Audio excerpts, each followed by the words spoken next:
और इस वक्त की बड़ी खबर आप तक पहुंचा दे सियासी लहजे से है लोकसभा चुनाव को लेकर ओडिशा से। ओडिशा में बीजेपी और बीजेडी अलग अलग चुनाव लड़ेगी। जो समझौते की खबर सामने आ रही थी कि दोनों एक साथ मिलकर चुनावी मैदान में ताल ठोक सकते हैं अपने जनप्रतिनिधियों के साथ, फिलहाल इस पर मुहर नहीं लगी है। बीजेपी और बीजेडी ओडिशा के चुनाव पर अपने अलग अलग जनप्रतिनिधि को जनता के सामने उतारेगी। सूत्रों के हवाले से इस वक्त की यह सबसे बड़ी खबर है लोकसभा चुनाव को लेकर, जहां पर हर राज्य की अहमियत सीटों के लिहाज से है। और जब बात आती है ओडिशा की तो ऐसे में बार बार यह सवाल भी पूछा जा रहा था बीजेपी के तमाम दिग्गजों से कि क्या बीजेपी और बीजेडी चुनावी ताल एक साथ ठोक सकती है, क्योंकि इनके गठबंधन को लेकर कयास लगाए जा रहे थे। यतेंद्र हमारे सहयोगी। यतेंद्र, गठबंधन यहां पर नहीं बना, बात यहां पर नहीं बनी, मुख्य वजह क्या सामने आ रही है? अलग अलग ताल ठोकेंगे अब।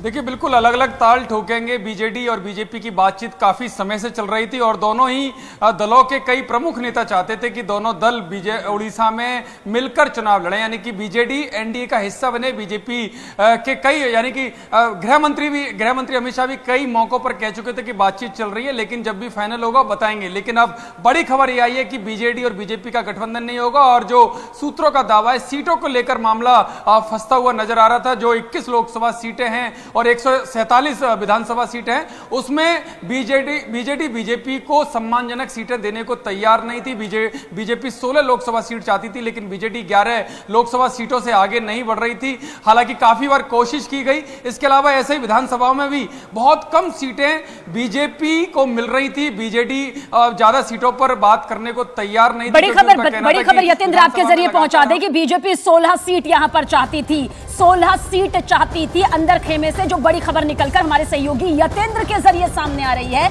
यानी कि सीट शेयरिंग के मुद्दे पर बातचीत यहां पर नहीं बनी। समझौते की जो तस्वीर नजर आ रही थी, फिलहाल वो समझौता यहां पर दिखाई नहीं आता। यतेंद्र, एक बार फिर से आपसे जानना चाहेंगे, क्योंकि बीजेडी को पिछली बार 12 सीटें मिली थी और बीजेपी को 8 सीटें मिली थी। फिर से बताइए, क्या सीटों के मुद्दे को लेकर यह समझौता यहां पर नहीं हो पाया? देखिए, बिल्कुल बड़ा मामला सीटों की शेयरिंग को लेकर ही था। जो 21 लोकसभा सीटें, बीजेपी का कहना था कि 16 लोकसभा सीटों पर वो चुनाव लड़ना चाहती है। हालांकि बीजेडी केवल 11 सीटों से आगे नहीं बढ़ रही थी। और बात करें पहले जो 12 लोकसभा सीटें बीजेपी के पास थी, तो बीजेपी ने कहा अगर गठबंधन करेंगे तो हमें कम से कम 16 सीटों पर चाहते हैं। हालांकि 1-2 सीट ऊपर नीचे हो सकती थी, लेकिन बीजेडी 11 सीटों से ऊपर बढ़ना नहीं चाहती थी। और वहीं विधानसभा की बात करें तो विधानसभा में भी बीजेपी सम्मानजनक सीटें बीजेपी को नहीं दे रही थी। कई दौरों की बातचीत बीजेपी और बीजेडी नेताओं की चली। बीजेपी उड़ीसा के कई नेता दिल्ली में डेरा डाले हुए थे, बीजेडी के नेताओं से लगातार बातचीत होती रही। लेकिन आज आखिरकार क्योंकि अब समय ज्यादा नहीं रह गया, तो ऐसे में गठबंधन की संभावना बिल्कुल खत्म हो गई है और बीजेपी की तरफ से साफ मैसेज दे दिया गया कि अब बातचीत नहीं होगी, क्योंकि काफी कोशिशें की गई लोकसभा सीटों को लेकर। बातें जो आपने बड़ी खबर के तौर पर बताई है, इलेक्शन ब्रेकिंग के तौर पर जो हमारे सहयोगी यतेंद्र इस वक्त बता रहे हैं, यानी गठबंधन की कोई संभावना अब नहीं बची है ओडिशा में बीजेपी और बीजेडी के बीच। जबकि कई दौर की बातचीत यहां पर अच्छी खासी चली है, तो यानी गठबंधन नहीं होगा, यह कंफर्म यहां पर हो चुका है। दूसरा, बीजेडी 11 सीटों से ज्यादा बढ़ नहीं रही थी, बीजेपी 16 सीटें यहां पर चाहती थी करीब। यह अंदर खेमे से बड़ी खबर यतेंद्र ने पहुंचाई है और ओडिशा में गठबंधन पर अब बात नहीं बनी है। बड़ी खबर इस वक्त हमारे सहयोगी यतेंद्र ने बताई है। यतेंद्र, एक बार फिर से आपकी तरफ रुख करेंगे, क्योंकि पूरी रणनीति के साथ, बहुत बारीक रणनीति के साथ इस वक्त बीजेपी मैदान में है। एक राज्य में 21 सीटों वाले ओडिशा की भी उतनी ही अहमियत है, जिसमें बीजेपी को पिछली बार 8 सीटें हासिल हुई थी। क्या बात अब 8 सीटों से आगे बढ़ पाएगी इस रणनीति को लेकर, जिस पर बीजेपी किसी तरह का गठबंधन नहीं कर पा रही है? देखिए, जो उड़ीसा की स्थिति है, उड़ीसा में अभी 21 लोकसभा सीटें और बीजेडी और बीजेपी के ही खाते में ये लोकसभा सीटें। तो ऐसे में जो रणनीति थी एनडीए के तहत, बीजेपी चाहती थी कि अगर बीजेडी साथ आती है, क्योंकि बीजेडी का कई बार साथ राष्ट्रीय मुद्दों पर लोकसभा में देखने को मिला है। जब बीजेडी पार्टी ने लोकसभा में बीजेपी के फेवर में मतदान किया, चाहे वो राज्यसभा की बात हो या लोकसभा की बात हो, बीजेडी हमेशा बीजेपी के साथ नजर आई राष्ट्रीय मुद्दों के महत्व पर। तो इसी पूरे एंगल को बढ़ाते हुए बीजेपी चाहती थी कि बीजेडी अब राष्ट्रीय मुद्दों के साथ साथ जो उड़ीसा के हित हैं, उड़ीसा के जो जनता है उस हित में भी बीजेडी और बीजेपी का गठबंधन होना चाहिए। और ऐसे में एक मूलभूत जो एक सहमति थी वो बनती हुई दिखाई दी। लेकिन जब सीटों की बात आई तो सीटों पर कहीं ना कहीं जो स्थानीय नेता थे उनके हित टकराते हुए नजर आए। पूरी लोकसभा सीट को लेकर भी हित टकराते हुए नजर आए, जहां बीजेपी चाहती थी कि पूरी एक बड़ी लोकसभा सीट के नाते एक धार्मिक महत्व भी रखती है और ऐसे में जो बीजेपी का कोर बैंक है वो पुरी से काफी जुड़ा हुआ है। लेकिन बीजेडी उस सीट को छोड़ना नहीं चाहती थी। हालांकि बीजेडी का वहां से स्थानीय सांसद है, उनका कहना था कि अभी वो सीट हमारे कब्जे में है तो हम उस सीट पर चुनाव लड़ेंगे। तो ऐसी 2 से 4 सीटें ऐसी थी जो बीजेडी बीजेपी को देना नहीं चाहती थी, जिसके बाद बातचीत कई बार रुकी, कई बार आगे बढ़ी। यानी माना जाए कि विधानसभा लोकसभा जो चुनाव हैं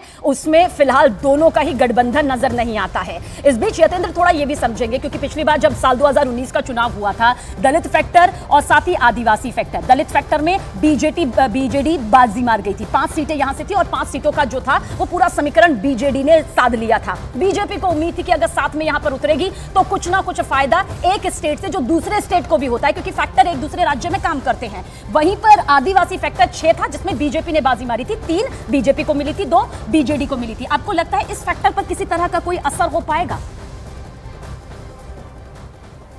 देखिए, इस बार जो फैक्टर है, अगर पिछले बार चुनाव की भी बात करें और खासकर अब 2024 की बात करते हैं तो मोदी फैक्टर सब पर भारी पड़ता है। हालांकि जो जातिगत समीकरण होते हैं जिनकी आप बात कर रहे हैं, आदिवासी और दलित, तो आदिवासी समुदाय से बीजेपी ने पहली महिला राष्ट्रपति देकर पूरे देश को चौंका दिया था, तो उसका भी एक फायदा मिल सकता है कि अगर आदिवासियों के सम्मान की बात करती है तो बीजेपी करती है। और उड़ीसा में एक बड़ा वोट बैंक आदिवासी समुदाय का, और जहां तक दलित वोट बैंक की बात है तो दलितों में कई बड़े चेहरे ऐसे हैं, क्योंकि पिछले राष्ट्रपति को भी दिया था, दलित चेहरे से आते थे, तो वो भी एक मैसेज है। लेकिन इसके बाद भी स्थानीय टीम में काफी दलित चेहरे बीजेपी के पास है जो इस वोट बैंक को साधने की कोशिश करेंगे। और सबसे बड़ा फैक्टर जो मोदी फैक्टर है, तो उस बिहाफ पर बीजेपी अब आगे बढ़ेगी और लोकसभा चुनाव में कोशिश रहेगी कि ज्यादा से ज्यादा सीटें उसके पास आए। हालांकि बीजेडी के साथ उसके संबंध बने रहेंगे, क्योंकि जो दोनों के बीच अंदर खाने की बात हुई, जो सूत्र दावा कर रहे हैं कि बीजेडी और बीजेपी में सब कुछ ठीक है लेकिन सीटों को लेकर सहमति नहीं बन पाई। सीटों को लेकर जिस सहमति की उम्मीद की जा रही थी, जो बातचीत का दौर चल रहा था, वो फिलहाल ओडिशा में कामयाब नहीं हो पाया है। जो गठबंधन सीटों को लेकर उम्मीद की जा रही थी वो फिलहाल दूर दूर तक अब नजर नहीं आ रहा है। शुक्रिया यतेंद्र पूरी जानकारी के लिए आपका।